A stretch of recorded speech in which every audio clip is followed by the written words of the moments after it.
দর্শক, এই মুহূর্তে জামায়াতে ইসলামের ব্রিফিং চলছে, আমরা সরাসরি চলে যাচ্ছি সেখানে। কেন্দ্রীয় নেতৃবৃন্দের উপস্থিতিতেই তিনি এখানে বক্তব্য রাখবেন। তো যেহেতু এটি খুবই গুরুত্বপূর্ণ সময় আমরা বসেছি, আমাদের সর্বোচ্চ ফোরাম নির্বাচন সংশ্লিষ্ট সব বিষয় এখানে আলোচনা হবে। অলরেডি আলোচনা আরম্ভ হয়েছে, আলোচনা চলছে পর্যায়ক্রমে অনেকগুলো বিষয়, যেহেতু তো শেষ হতে একটু সময় লাগবে আর কি। আমরা সাংবাদিক বন্ধুদের অনুরোধ জানাচ্ছি যে আপনাদের একটু ধৈর্য ধরতে হবে, কিছু কষ্ট হবে আপনাদের। আমরা আপনাদের সামনে প্রয়োজনীয় আমাদের যে সমস্ত দিক নির্দেশনাগুলো বা আমাদের পর্যবেক্ষণগুলো আপনাদের সামনে উপস্থাপন করা হবে।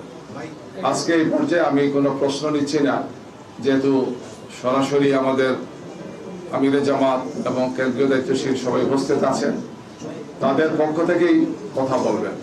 আমাদের ভালো মানের রডের থেকেও 12% অধিক শক্তিশালী। আকিজ ইস্পাত, কমিটেড টু কোয়ালিটি। আজকের এই বৈঠকটি একান্তভাবেই জামাত ইসলামীর কেন্দ্রীয় নির্বাহী পরিষদের বৈঠক।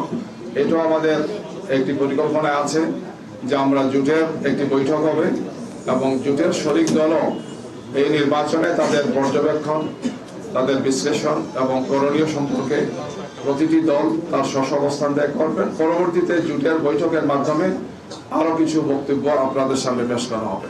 সেটাও আজকে হয়তো আমরা সমন্বয় করে, সম্ভব হলে আজকেই বলা হবে অথবা আগামীকালকে আপনারা জানবেন যে জোটের পক্ষ থেকে বক্তব্যটা কি।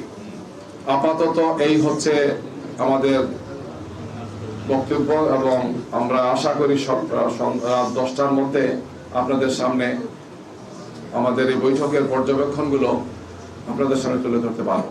সাংবাদিক বন্ধুদেরকে ধন্যবাদ। আসসালামু আলাইকুম।